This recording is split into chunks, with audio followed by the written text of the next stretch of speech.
go. Hi, Jenny. Oh, I'm so excited you're here. Can you hear me okay? Okay, good.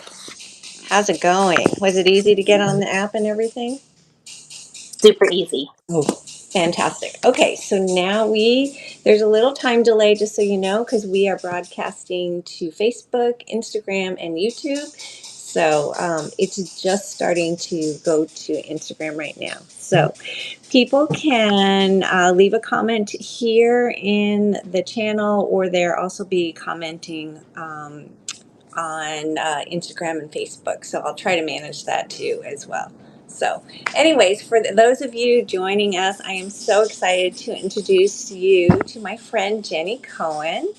And we met through a business group, and I just love her energy. She's so vibrant, lots of fun, and I thought she would be the perfect guest for our first live with a guest. And so I'm doing these live events every Thursday at 12:30, and twice a month I bring in special guests. So I am just so excited to have you here to teach my audience a little bit about how dance and movement has healed you on your journey and what it's meant for you. So I'm going to just give a little intro, and then I'll let you give the full in-depth thing. So Jenny Cohen is a trailblazer. She's a #1 best-selling author, and she's written a couple books, right? A couple books she's written. And she has used dance to heal herself from PTSD, as well as a cancer survivor. And so her whole mission is getting people to move, to use the system of healing of outside in through dance. So I hope I didn't butcher that too much, but that's what I remember when we had talked. And I was so intrigued by your philosophy of how movement has really changed your life and your outlook, and how you teach people to use dance to heal themselves. So I'll give you the floor and let you talk about your journey, how it started, and anything else you want to share. And thank you so much for this amazing opportunity to be here in your first episode live. First of all, I love the philosophy of your jewelry because my focus is on the outside in. For me, even when I was in college, having to do meditation yogas, I would either fall asleep or feel super, super stressed out trying to stay still. Well, I had to move. I felt a need to move. For me and for many of my clients, it's a stress response to being made or feeling that we're not allowed to move. That's why I do dance to heal, because part of a lot of my unresolved traumas that I didn't know I had until after my breast cancer was the feelings of powerlessness. And a lot of people will say, "Well, I didn't have trauma in my life." And I'm like, "Good. I'm I'm very happy you didn't have trauma in your life." And at the same time, if any of us was ever a baby, everybody, because most of us had parents that were learning to be parents, Right. which means there were many times we would not be given what we needed in spite of crying or stressful situations where we had to make up a belief system to help us get through that situation. Right. Right? Everybody's individual. Some people, they're not stressed out at being left to cry in the crib. Some people will come up with a belief that they're not worthy or they don't have a voice. So it's very different. It's a very individual thing. For example, when I first came to the States at five, I was five, almost six, and I immigrated for Taiwan, and I was put right into first grade. That And must have been traumatic, well, right? that was traumatic, not speaking any language, completely Right. different type of cultural feeling. There was a little girl who spoke Mandarin, and they made her my translator. After one day, she said, "I can't do this anymore. Everyone's making fun of me because we're speaking Mandarin, so I can't be your friend." Oh, So some people, very resilient, they're like, "No big deal, whatever, I'll make my own friends." Me, devastating. devastating because it was compounded by my having an accident 3 days later because I didn't know how to ask to use the bathroom. And because she refused to translate for me, I Wow. had to navigate all of school by myself. No one could make her translate for me. She was 5, 6 years old. It really wasn't her responsibility. She didn't Right. want to do it, That's right? a lot of pressure for a 5-year-old, For right? a little kid, and at the same time I also had the pressure of not speaking the language at all. So for me, that was a compounded belief that I'm not worthy unless I'm useful. And this was certain things that all of us have ingrained. We're not even aware of it. I post a lot of funny stories and reels on my social media about the fact that our subconscious is trying to keep us safe from these rules that we learned as children. And oftentimes they don't serve us. We're not even aware that we made them up. Some of us It's don't so want to dance at true. weddings, right? Some of us Right. don't want to dance at weddings. I'm so sorry, folks. I believe everyone has the birthright to dance, especially at a wedding. We all should be up dancing. It's different if you don't want to dance. Oftentimes, there is a subconscious, I'm not worthy of dancing. Exactly. They feel like they're being judged, right? If they move funny or they don't do the, or if they're off time on the music or whatever, or step on someone's foot, right? Yes, unless you're on a stage in a performance venue, no one's watching anybody but themselves in the reflection of a mirror in the dance place. People don't understand that it's a god-given right, or a universal right to move.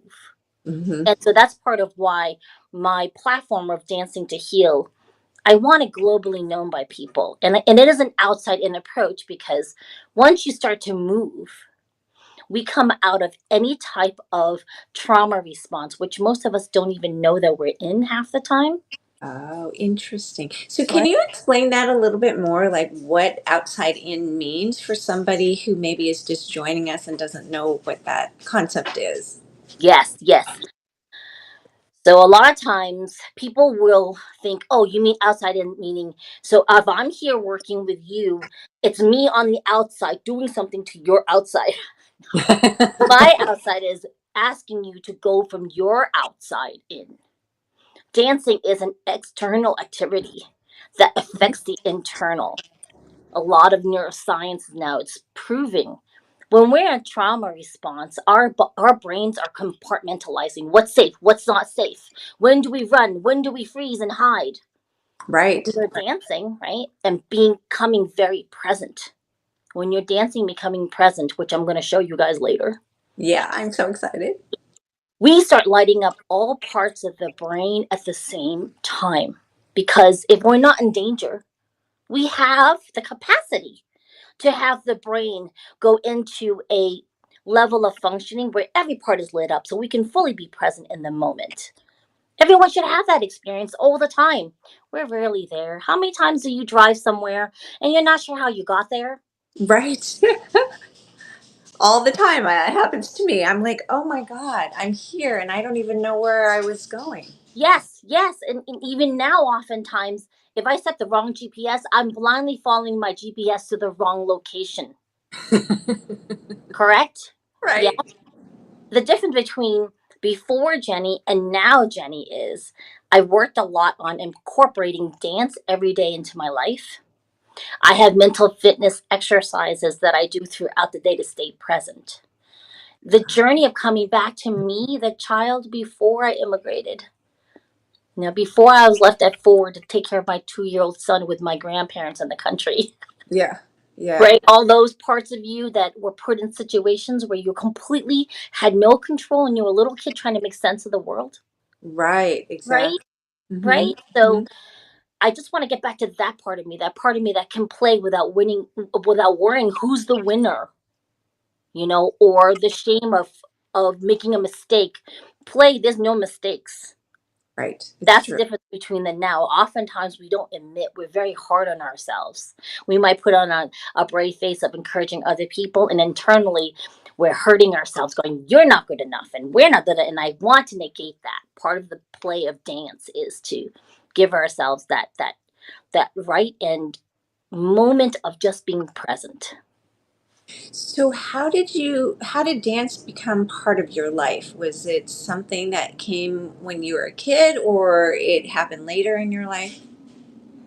When we first immigrated to the States, my mom went from being in the government of Taiwan, a high ranking military person, and my father was a teacher and also an entrepreneur in Taiwan. They came here and opened up a restaurant. So they were first generation immigrants from Taiwan. They worked very, very hard at this 11, 12-hour a day job. What a A difference of a life for them too, right? huge difference with no Yeah. benefits, and here's their little girl wanting to take ballet classes. What do you just get A's. That's all we need. Go to a good college, turn around and support mom and dad. That's all we care about. And here, this little 9-year-old wanted to take ballet. So I started to take ballet and I fell in love with it. I loved being able to be reflected in the mirror. It's been this interesting being seen by the teacher in a dance space. When you're in a ballet class, you're wearing very form fitting, minimalistic clothing, Right. right? And when you're a little kid at least, my son's now in college level. Ballet is a completely different level of expectation. When you're a itty bitty child, they're just so excited you're in the class. There's a lot of clapping and appreciation and you trying. There's no such thing as failure. I love that. Of course, I wasn't able to continue because my parents are immigrants and they're like, okay, you got that one chance, you're done, let's go. I got to elect to take dance classes in high school. And I still remember Mrs. Ruth Levine, my ballet teacher who also taught modern. And I remember how alive, and I didn't realize at the time it was a form of prayer for me. I felt so connected to God because before that, God never felt as if there was much of a God or the universe in my life. No one really cared about me. And here in dance, I felt seen and held, whether I was dancing by myself or with other people. It's just, whoa, this is so cool. That's so beautiful. Well, and the whole room feels that way too, because when I've done dance class, it's this collective energy that happens, right? When you're moving together, that you Absolutely. feel connected. So, Yes. Yes. I think there's a vibrational frequency that is set off when you're dancing. oh, for sure. Right? Sure. Right? Yes. I continue through a little bit of college classes. I got to take classes with Deborah Messing. She was in one of my classes No at Brentwood. way. She's the coolest person, just so you know. Yeah. And then when I was graduated and went on to occupational therapy for my master's, I really couldn't do classes. I was very busy trying to graduate. Then when I got to work in New York, in New York, there's a hospital for special surgery. I was working there for a while, and I started taking hip hop at Broadway Dance Center. Oh, And nice. So that's fun. when I really became aware of the effect of dance on my life. So I just continued on. Then I had children, and when my babies were almost 4, I was desperate to get out of house. I've been breastfeeding twins, you guys, for almost 4 at that time. So yes, I don't know if it's appropriate to talk about it. It was quite an experience. I'll come back another time talk about breastfeeding. And I found a belly dance class and a penny saver. And it was another awakening. Hip hop was permission to be angry. Okay. Belly dance was permission to feel the sadness in my body. Oh, so interesting. Sadness, really. So how does Yeah. that bring about sadness, belly dancing? Belly dancing, I'm going to back up a little bit so you guys can see. Belly dancing releases a lot of the emotions stored in our core. So Okay. when you're doing a lot of these undulation things or when you're shimmying and letting the hips go free, we're releasing a lot of trauma stored in our bodies somatically. And it was this marrying of being allowed to be angry, which I was never allowed to, and then being allowed to express my sadness at my life. I was supposed to be really happy. I Right. have a cousin. I love my cousin. My cousin would say to me, "You're so lucky. You're like this rose underneath a glass container, like what is it? Um, Beauty and the Beast." You're Right. like a rose inside because I had parents, and they always loved. She came from a more stressful life environment, overtly life environment, and nobody understood that inside my little glass enclosure was a storm You happening were all feeling the it. time. Yeah. right? We can never talk about other people's stress, really, and that's really important. I really hope that your listeners and your audience understand this. We all are under our own storms. No one's ever exempt from this. You're always held and seen. Dance is one of the quickest, fastest ways to feel less alone. Wow. So when you were doing belly dancing and you say that it's like emotional and sadness, would you sometimes be doing it and then start crying from the release of it? I was in my family, in my culture, we didn't express any, nothing was expected other than gratitude, right? My parents came from really, really poor peasants in Taiwan. So the fact that my life, I never was wanting for clothing, even if it was secondhand, food, even if it was just from the restaurant, I was expected just to be grateful. And I Right. was. And of course, I didn't know any better. So, of course, I felt I was more aware of what I was lacking as a child and growing up. Those two feelings. One of my most memorable experiences was I went to an event called Dance Camp, and we were at a campsite. And this amazing teacher named Aunt Rocky, her name is Morocco. She's this beautiful, beautiful woman, and she was doing circular patterns. These, these circles, just circles with or without feet and heels lifting up. Little circular patterns with a little hip drop, boom. These little movements, and she put the music on. And as I'm dancing this repetition combination, I am bawling. I'm snotting noses. I'm crying. I'm just like, this is Did so you? beautiful.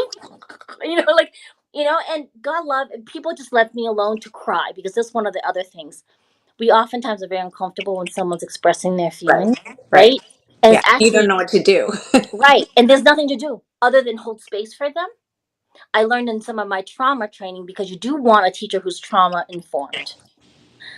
What happens is if I'm having an emotional situation, if someone touches me, that becomes the anchor of that emotion. And that person becomes my anchor of my emotion. I need to express my feelings and get them out of my body. So if someone's ever crying, unless I'm reaching out, I don't, if you're in my class and you're crying, I will never come and hug you because I want you to express and Oh, release that emotion. I oh, won't even give you tissue until you want a tissue. Does that make sense? Because that release needs to finish, and it has to finish. Because if you you don't cut want it to off, interfere it. then we got to start over again. Yeah. So let's be clear, I'm not a therapist. It becomes therapeutic. For them. I am an occupational therapist from before my kids were born, and I have a psychology degree at the same. So I'm equipped to set up situations that are very safe for people. I always recommend if you need a therapist, please have a therapist on hand, Right. right? Because I have worked with people who see therapists, and I work hand in hand with a therapist. So fascinating. It's so fascinating. I grew up dancing a little bit too. I did ballet and was in college. And then some modern dance when I was in my late teens, early 20s. And I always loved it, but I think for me dance was always it. I love movement too. It helps me feel centered and get in touch with myself. But the thing is, I did more traditional dance, so it was always so much about judgment. Am I doing the routine right? Is my hip in the right place? Is my foot in sync with everybody else? So like what you teach sounds so much more freeing because it's just about movement and getting in touch with your body and who you are versus performance, right? Yes, yes, I do perform. I have competed. I can do that if someone wants it, as long as we're understanding the reasons for it are going towards healing versus that direction you were referring to. Because my kids were junior Olympians. We've done that route. My kids Wow. brought home gold and silver medals for their coach. They won over judges that told them to their face at 8, "You'll never have a future in rhythmic gymnastics. You're the wrong proportion. You started too old." Blah blah blah. And my children were saying to me, "We want to prove them wrong," and we did. And then they left the sport. Right. So I've done all that. One of the biggest lessons that we've learned from this is, and also this was exemplified in another form of belly dance certification I hold. I'm a Duracell teacher. And Rachel Bryce, the originator of the style, from the very first, because I took 4 intensives with her and then qualified to be a teacher. One of the biggest things is the idea of growth mindset. If a person is born with talent, that alone is never enough. And someone without talent can far exceed someone with talent if they know that they always can grow to where they want to be. Yes, Always, it, right? it's true. Yeah. Right? And here's the thing, I've won competitions and I'm not the best dancer because I make people feel something when I dance. That Oh, is my so that's my beautiful. one that's my one purpose. If I can feel one person feel less alone and that audience watching me and they know that I know how they feel, my job is done. That's good. That's good enough. Oh, that's so beautiful, Jenny. That's so beautiful. Oh, I Thank love that. I love that. So, through your journey of dance, what's the one thing that you would tell your younger self that you've learned? Oh, so many lessons. That big sigh was so many lessons I wish I had learned. And I think this is really important for me to keep it really simple. Hmm. When I was growing up, because to tie it back to that story from before, I always thought I was only safe if I was making myself useful. Oh, That was it. That was my only time I was allowed to ask for attention or love or any time, the five love languages, all of that. I never felt I was worthy of any of that unless I was doing something of service. And that's something I wish I could have told my younger self not to be really careful when I say yes to something and when I extend myself out to help people. right, right. So that your self worth isn't tied so much to that, right? Yes, the self-worth has to already be there and as extension of my self-worth, not a reflection of my self-worth. Exactly. That's such a huge distinction. That was very well said. Yes. Yeah. Thank Yeah. you. And the thing is, we can't get away with, I mean, I'm Asian presenting, right? So growing up, I couldn't get away with the stereotype that I was meek and Right. pliable and subservient. Because I'm 55, I proudly say my age. A lot of people see me and they think, "Oh, you're like, well, you're very young. How would you know about life?" I'm like, "Let me tell you, I grew up here in the '70s, folks. Like, you don't know life until you've grown up in the '70s and '80s. The stuff that's been happening now versus then." Right. It's true. It's true. Yeah. Oh, that's so beautiful. So, what are you going to teach us today? Yes. All right. So I have music lined up already for you. Okay. The key element for me in dancing with anybody is we always start off with getting present. Getting present is very simple. You're going to tune into your five senses. Smell and taste. I always have a dandy mug of Earl Grey tea. All right. So Oh, I love the smell of Earl Grey. The bergamot oil is a natural antidepressant, just so you know. oh, I didn't know that. I love Earl Yes. Grey tea too. That's my Yes. favorite tea. I kind of overdose a little bit on that, but anyways, because I don't want to go on drugs. So I self medicate with bergamot oil. The stevia or some type of non sugar is good, is recommended. Just be aware. Or more natural sugars if you're someone who doesn't like the stevia taste, okay? Then you're going to tune into the sound of your surroundings as you're tuning into this episode. Do you Okay. have pets? Are they snoring in the corner? The clicky clack of toenails? Is someone cooking around you or making noise around you? Tune into that with your smell and your taste. Some people are like, I'm not eating anything. Think of your favorite taste. Think of your favorite smell. Tune into those. Tune into your outside sounds. Tune into my voice. Yeah. Then you're Okay. going to feel your feet on the floor. If you're seated, you're going to feel your butt in your seat. Let your clothing on your body, feel the clothing on your body, and then let the clothing feel you. Okay.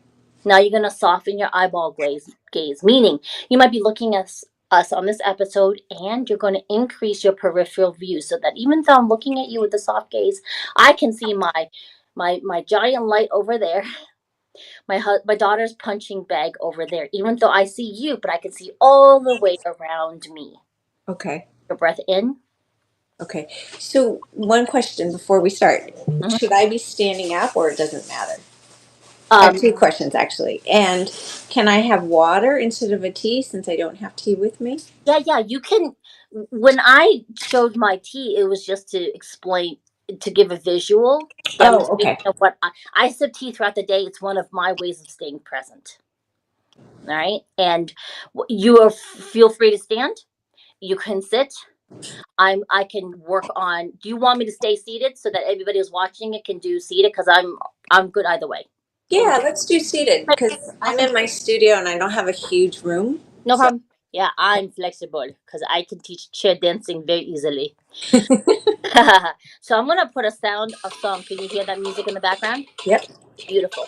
So tuning into the smell, taste, hearing of my music, soft gaze, and the feeling of your butt on the seat. You're gonna take a breath in for me. 1, 2, 3, 4, and exhale. 5, 4, 3, 2, 1. Roll your shoulders, right shoulder, left shoulder, right shoulder, left shoulder. A little sway, side to side, shoulder, shoulder, shoulder, shoulder. Beautiful.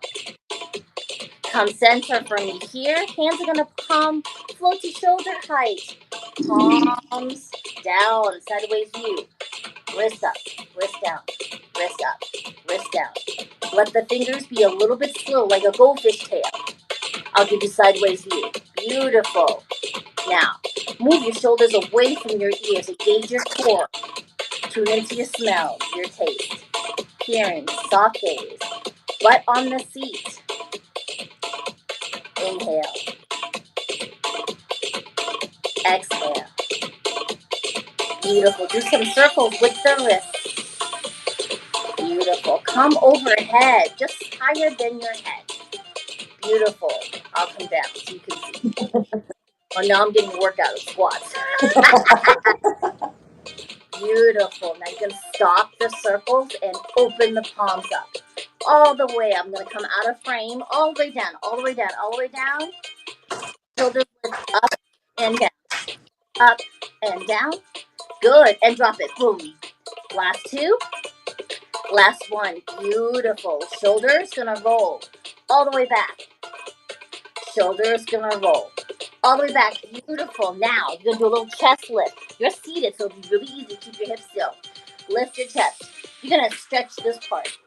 No neck. Lift. Lift and drop. Lift and drop. Lift and drop. Last two. Last one. Good. Now hands are gonna float behind your head like little pretty hands. Beautiful. Chest lift and drop. Lift. A little bit different because your arms are up. Beautiful. A little advanced. Go to your right. Right. Oh my God. It's one side booby lift. Other side. Good. Give me a center. Lift. And down. Last two. One. Last one. Beautiful. Now your hands are going to float and ripple them down. Tune into your smell, your taste. Circles. Hearing your butt on the seat. Soft eye gaze. See the sides of your room. You're going to inhale. Elongate your neck. And exhale. Last thing to do. Okay, now your hand's going to flow down. I'm going to angle it more so you can see my abs. Come step away. Hands. Put both abs out. And both abs in. Both abs out. And both abs in. Abs out. And in. No tension in your neck. Out. And pull it in. Just upper abs. What? Yes, just upper abs. The bottom hand's going to hold the lower abs in. Beautiful. Can you say out loud yes? Yes. Beautiful. Now you're breathing. Pull it in. And out. Sideways view and in. Beautiful. Now lower abs. What? Yes, lower abs. Upper abs stay in and lower abs. Just the thought of this, all you need. I'm pushing mine out really big so you can see it. Mm-hmm. Pushing out. You can do just a little motion. Good. Now, upper abs and lower abs in and upper abs in. Maybe you want to should have been standing up. I just like to do abs when we're seated. Good job. Last It's two. hard. Last one. Good. Let's marry all of it. Let's relax the arms first. Cross. Overhead. Palms up. Give me a little wiggle down. Now you're going to marry that chest lift with the ab roll down. Here we go. And lift, roll down. Lift, roll down. Lift, roll down. If you want to add a separate thing, hands can come up and down at its own speed. Beautiful. It's hard. And your hands can just be here if this is too much. Yeah, no neck. Beautiful. Last two. Last one. Beautiful job, guys. Shoulder shimmies. A little gentle shoulders. Hips are going to stay still. You're seated, so it's okay. If you're standing like me, squeeze your butt cheeks in your thighs to keep everything below the belly button very still. 4, 3, 2, 1. Release. Arms cross. Inhale. And push down. Exhale. Again. Inhale. Push down. Exhale. Beautiful. Tune into your smell, your taste, your hearing. But on the seat. Soft gaze. Inhale for me. Exhale. How's your body feel? Oh my God, it feels so good. It's so interesting to think about movement with smell and taste. Like peripheral I get, but like smell and taste is something I've never thought about incorporating. So why is that? Is it taking you out of your head more by incorporating all your senses? Your smell and taste are correlated to different parts of your brain. Oh, So when so I ask you to bring in all your senses, you're literally asking every part of your brain to light up at the same time. I want to marry all of that for people. I want you to be able to be aware of your tongue in your mouth, the air going through your nostrils, as you're moving, as you're breathing, as you're tuning into the periphery. Being present actually keeps us much safer than any other mindset, oh, that's right? why you keep talking about being present and doing like meditation and getting centered so that you're present. Yes, yes. Oftentimes I was told, and it's okay. I've evolved past this, right? Let's get present by in and out breath. And I'd be inside screaming because for me, that would set off my trauma. I was always told to sit still, Oh. right? I would do, there's a really Kundalini yoga in Mhm, college. mhm. I'd fall asleep. It Oh. was my trauma response to being made to stay still in meditation. My monkey mind requires movement. I Yeah. would get panic attacks. Like my breath would get short. And a lot of I've done yoga certification, so I've done it all. And I know that that method of it was serving me at one level to know what would not work for me. And that's okay. Some people love that. Good. Yay. I would just ask you incorporate some other modalities and see if it works better for your body. Right, right. Oh, interesting. So, yeah, it's so nice to hear that being still doesn't mean you physically have to be still because I think there's so much about that out in the world. You know, when you meditate or when you do yoga and you do shavasana, right? You lay on the floor and you're supposed to be still and to relax your body. And I hear that so much from people is when they do meditation, they fall asleep, or they do shavasana, they fall asleep.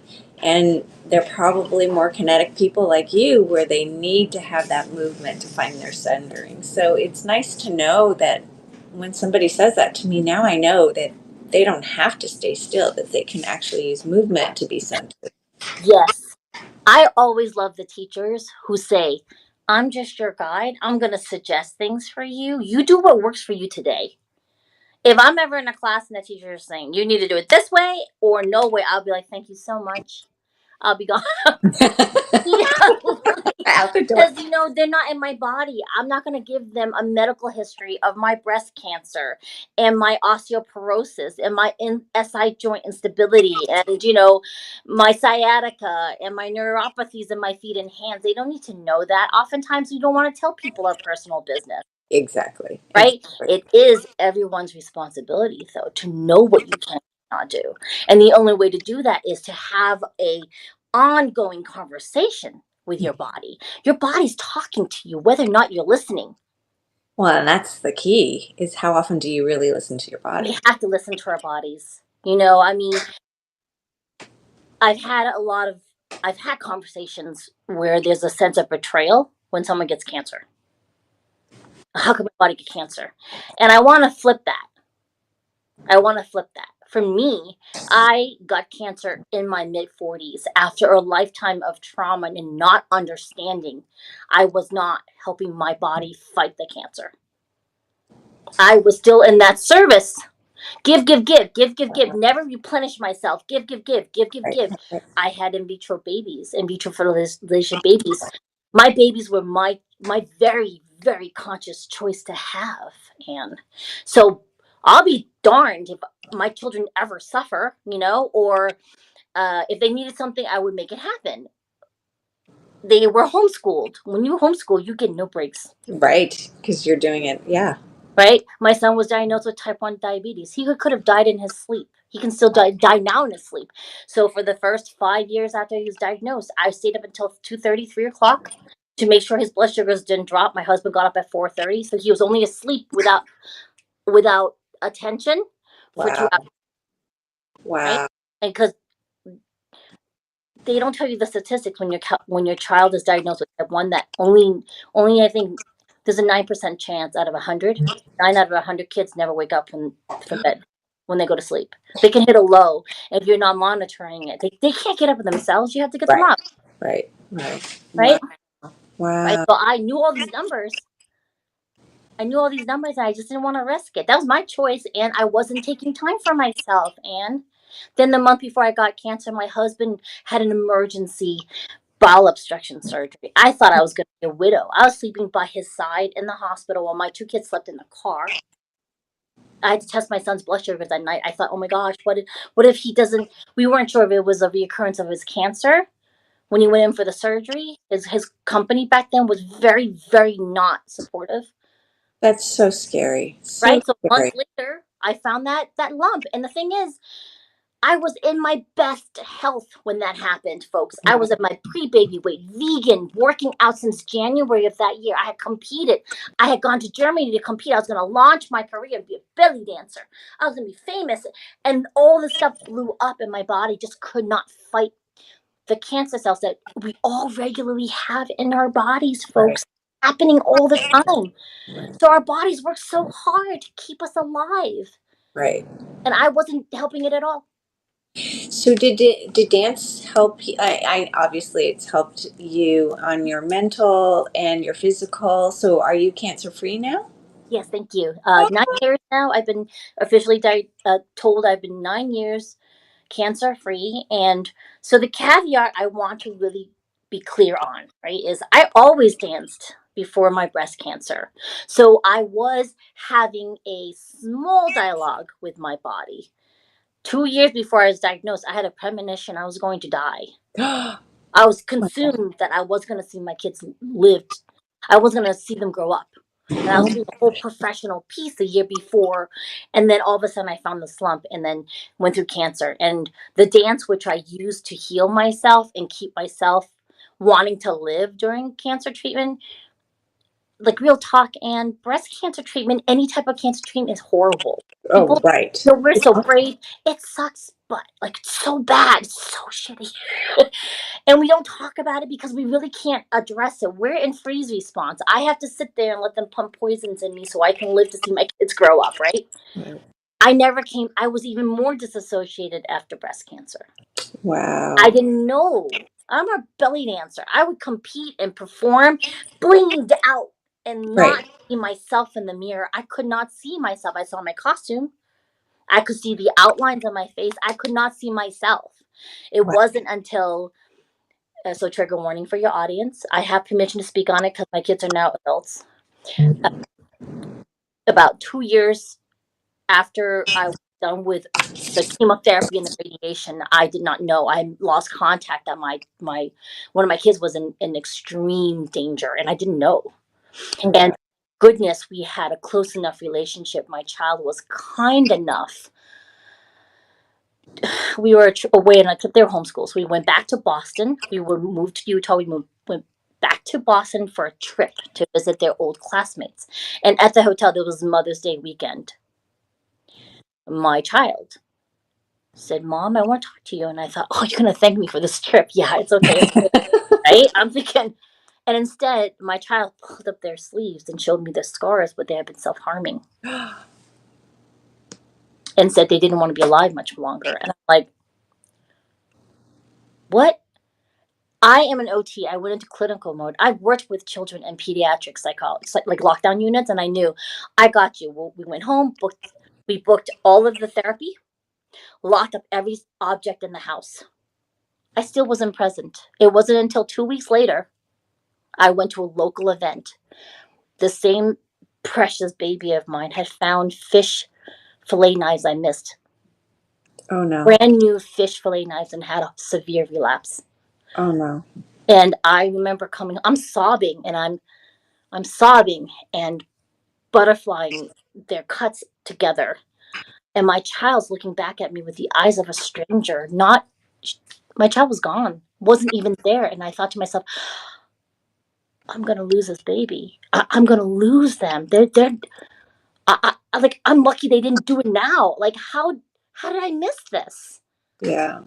So that was the beginning of the real hardcore being present all the time with the breath work, and checking in with them so I can be in this conversation with you and know if my child is in distress. They're a young adult, thriving in college, right? It's been very hard work on their part for the last 7 years. They worked very hard to get back to this point, right? And a lot of it had to do with, it's like my come to Jesus moment. If you don't get present, your child isn't going to make it out the year. And I was like, oh, darn, if that's going to happen on my watch. So that's what happened. Wow. That's amazing. That's amazing. Yeah. I'm very lucky that Yeah. everything with my child is a blessing. And what a journey you've had. So you have a website where it's called danceandheal.com, and I'm going to post it on here. So on this website, can people take classes with you there? Is it online classes, or how does that work? Or is it only in person that you teach? I teach online. The best thing is when you go to Dance and Heal, that's actually an option to take a class with me on demand on a Vimeo link. Okay. You go in there, you enter your information, right? So that I know you signed up for it. Then you have access to this Vimeo class. What Oh, happens, okay. and you get noticed before anybody else. I do monthly webinars where we just dance, and I give you exercises that's similar to what we're doing. Oh, great. Mhm. The giant tippy top cherry on the ice cream for me was the use of neuro linguistic programming on top of everything else that we did today. Oh, wow. And you Right? teach that too? Because what happens is my subconscious is very strong and very, very, very, very intelligent. And I would walk into a room and already have an opinion about this teacher and that thing before, right? That's my safety net behind me. Right. It kept me alive up to now. Part of dance is to help bring your subconscious on board with the work that you want to do. My unworthiness was keeping me from trying to speak. My unworthiness, I always had to be helpful. I was doing things for free all the time, not because I could afford it, not because I really wanted to. It was because, oh, if I do this, well, I'll be useful to you. Right. And I've been flipping that on its head, right? And so I want everyone to think, oh, are there things I've always want to do, but somehow I never can get it done. I have a strong finish, this isn't finished, or I misjudge and pick the wrong mentors. Like, what? Why am I dating the same type of guy again? Like, what the? Right. Because these are patterns our subconscious will keep us trapped in because it doesn't know what to do. You're actually meeting a really great guy. Well, what do we do with these unknown patterns? Mm-mm. Our subconscious wants to keep us safe. So even if it's stuck someplace that's not great for us, we will stay there. Oh, for sure, for sure. Yeah, it's much easier to do what is known and safe than to Yeah, changes. yeah, yeah. Yeah. So part of the work on I have another, actually, I do have a webinar coming up this Sunday. And Oh, if you you go, do? Great. So yeah, on the people can. 24th, yes, if you go to Dance and Heal, you'll get on my email list. I'm sending out daily emails to everybody on that list and be like, hey, did you sign up? Oh, here's also like a secret performance that I did. Like Ah, a performance at a very quiet show in LA. You get the link to see my performance. Things like that. That it's really just nice. for my community. You'll get stories about why I wrote about something in my book. Things that I don't always put out to the public, Right. you They know? get a more intimate look at you and Yeah. what you do. And so do you also give tips? Like I know you said earlier in our conversation that during the day you're always doing a little bit of movement to keep you centered.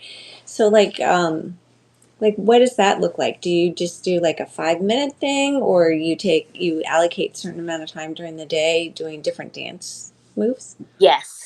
Yes. Everybody has different schedules, first of all, right?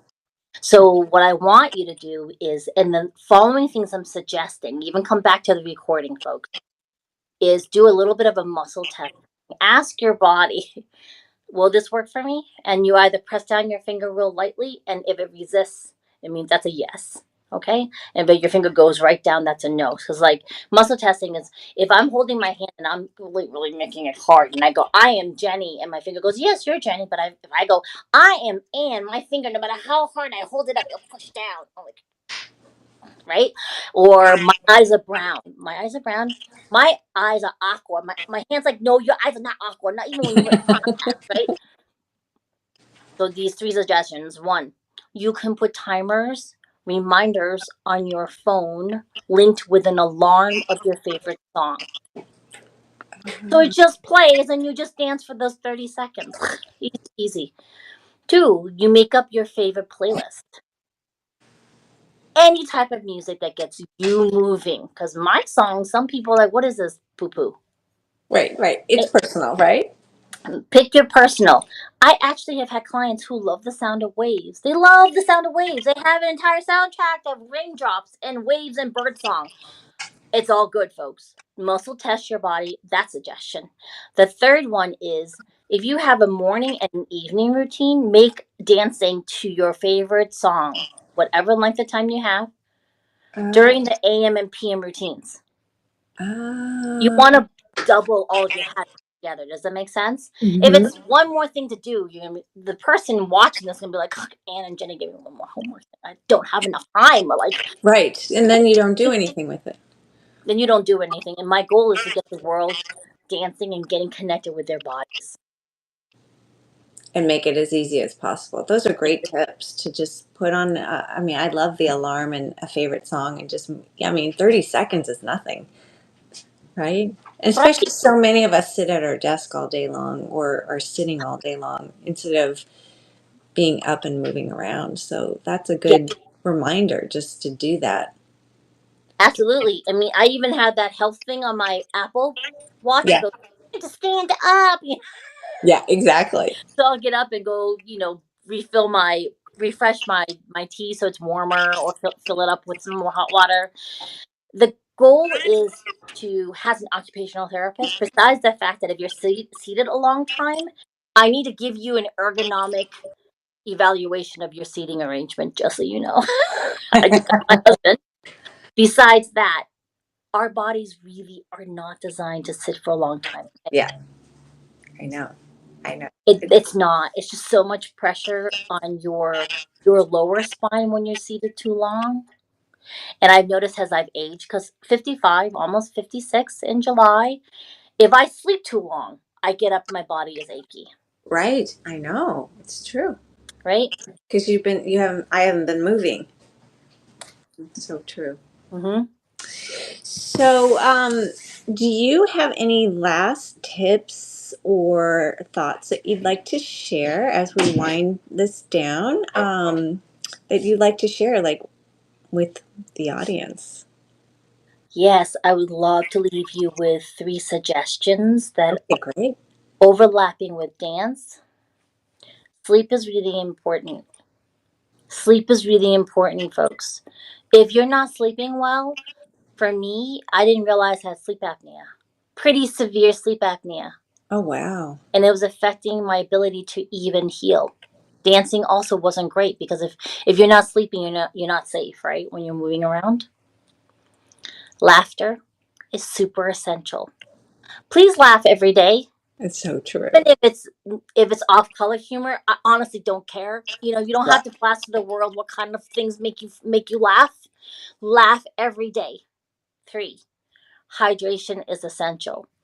I'm not asking you to drink 4 gallons of water because then you'll wash out all of your enzymes, right? Don't do that.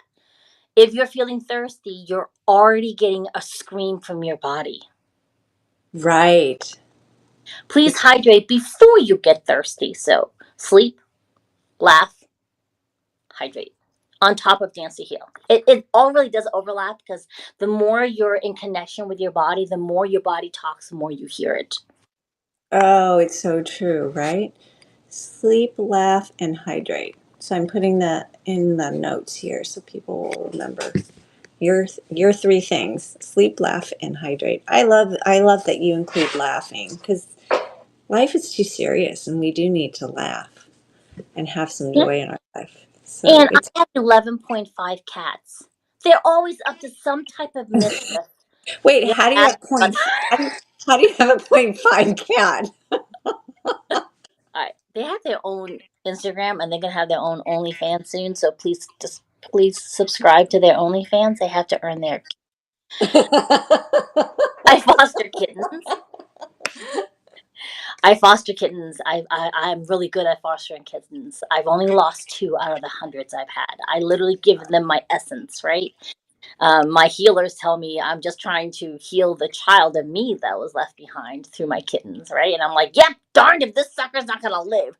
I'm just gonna hydrate you with the syringes and just give you my essence and tell you. Anyway, so some of them we kind of trauma bonded, and some cats found us at times we really needed them. Like just cats would find me on the street, and then they end up at my house. That's so One good. essential thing, one of our cats, his name is Apollo. He's a Siamese. He's white with this marshmallow flame pattern with blue eyes, and he's actually the child who is now thriving. He's their emotional support cat. So Oh. we used to have 12.3 cats. The point three is the youngest baby. She was a foster, and when they brought my precious, like not my precious, oh the precious, right? So my precious was stayed with us, and when we first adopted her, she was really small. They were like, "She's a baby kitten." She wasn't a baby kitten. She was just really small because she was already trained. Didn't want the bottle, wanted solid food, so she was already grown, and she's about like this big. Oh my gosh. Yeah. Oh Then my. Squishy, our oldest boy, left us last year. So then we went down to, I thought, 11.3. But my precious has grown a little bit. So now she's a point 0.5. Oh, Jenny, it's been such a joy having you, and thank you so much for sharing your journey.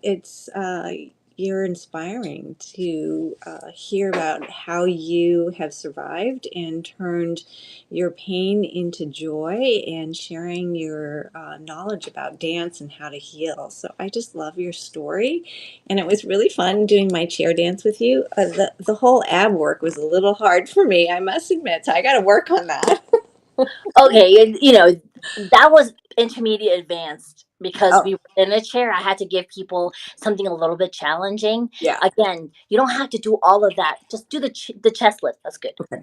Okay. Great. Well, again, for those of you watching, go and check Jenny out at danceandheal.com. And she's going to have a new webinar on Sunday. So go check it out and do some dancing with her. Thank Thank you. you so much. I appreciate you. Have a fabulous day. Have a great day. Bye.